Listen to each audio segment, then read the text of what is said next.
Inilah proses panen asam Jawa, tanaman tropis yang tumbuh subur di berbagai wilayah Asia dan Afrika. Buah sederhana ini telah lama menjadi bumbu utama dalam masakan, bahan obat tradisional, sekaligus komoditas bernilai ekonomi tinggi. Namun di balik rasa asam yang khas, terdapat proses panjang yang menuntut ketelitian, kesabaran, dan pengetahuan turun-temurun. Hari ini, kita akan menyusuri perjalanan buah asam, dari panen tradisional, pengolahan, hingga sejarah kolonial yang menjadikannya bagian penting dari perjalanan Nusantara.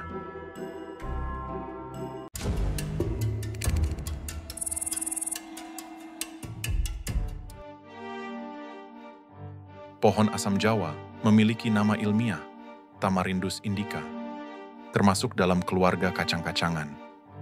Buahnya berbentuk polong memanjang, berisi beberapa biji keras berwarna coklat tua yang tertanam di dalam daging buah lengket dan berasa asam. Pohon ini dapat hidup lebih dari 100 tahun dan beradaptasi baik di wilayah tropis, dengan sinar matahari penuh serta tanah yang cenderung kering. Saat masih muda, buahnya berwarna hijau, lalu berubah menjadi coklat keabu-abuan ketika matang. Satu pohon dewasa mampu menghasilkan hingga 2 kuintal polong setiap musim panen. Di berbagai daerah di Indonesia, terutama Jawa Tengah, Jawa Timur, dan Madura, pohon asam menjadi bagian dari lanskap pedesaan. Tumbuh di tepi jalan, di tengah ladang, dan di halaman rumah, berfungsi sebagai peneduh sekaligus sumber penghidupan bagi masyarakat sekitar. Proses panen dilakukan ketika kulit polong mulai mengering dan retak secara alami, tanda bahwa kadar asam di dalamnya telah stabil dan siap diolah. Petani memetik buah dengan berbagai cara, ada yang memanjat langsung ke cabang pohon, dan ada pula yang menggunakan galah bambu panjang untuk menjangkau bagian tertinggi. Buah yang telah dipetik dikumpulkan dalam keranjang besar, lalu dijemur di bawah sinar matahari selama 2 hingga 3 hari.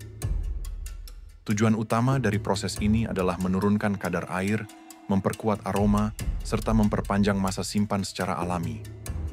Metode pengeringan tradisional ini tetap menjadi pilihan utama para petani karena tidak memerlukan bahan pengawet kimia dan mampu mempertahankan karakter asli buah. Proses sederhana ini menjadi kunci terciptanya rasa khas asam Jawa yang kuat dan tajam. Sebagian pabrik dan pedagang memilih menjual asam Jawa dalam bentuk utuh. Masih berkulit, berisi daging dan biji, serta dikemas dalam kardus kecil 5 hingga 8 buah persatuan.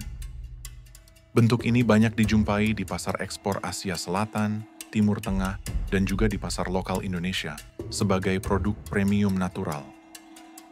Tak hanya itu, setelah proses pengeringan selesai, beberapa produsen melanjutkan tahap pengelupasan kulit polong. Proses ini dilakukan secara manual oleh pekerja lokal dengan ketelitian tinggi, satu persatu. Pada tahap inilah tekstur khas asam mulai terbentuk. Daging buah yang padat, lengket, dan memiliki aroma tajam yang khas. Produk yang dihasilkan dikenal sebagai asam Jawa kering siap jual dan siap didistribusikan ke pasar lokal maupun ekspor. Seiring perkembangan ilmu pengetahuan, berbagai penelitian menemukan beragam kandungan alami dalam daging buah asam.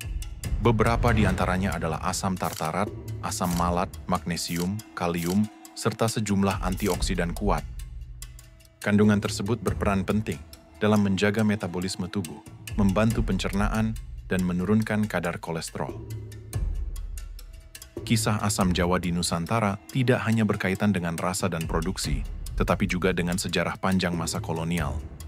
Pada abad ke-17, ketika Hindia Belanda memperluas kekuasaan di Jawa, pemerintah kolonial mulai memperhatikan potensi tanaman tropis yang tahan terhadap kekeringan.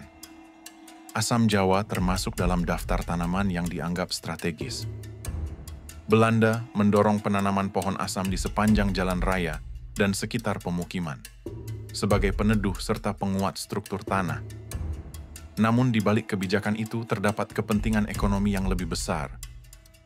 Pada abad ke-19, asam Jawa menjadi komoditas ekspor minor, digunakan dalam industri makanan kolonial sebagai bahan pengawet alami dan penambah rasa. Pasta asam dari Jawa bahkan tercatat dikirim ke Belanda dan Suriname sebagai bahan masakan tropis. Catatan di Kebun Raya Bogor menunjukkan bahwa ahli botani Belanda seperti Caspar Reinward dan Karl Bloem meneliti pertumbuhan Tamarindus indica di Jawa. Penelitian tersebut menjadi dasar dokumentasi ilmiah awal yang memperkenalkan tanaman asam kepada dunia barat. Pohon-pohon yang ditanam pada masa itu kini masih dapat ditemukan di sejumlah daerah di Jawa. Batang yang kokoh dan usia panjang menjadikannya saksi bisu masa kolonial. Tumbuh melewati perubahan zaman, dari penjajahan hingga kemerdekaan.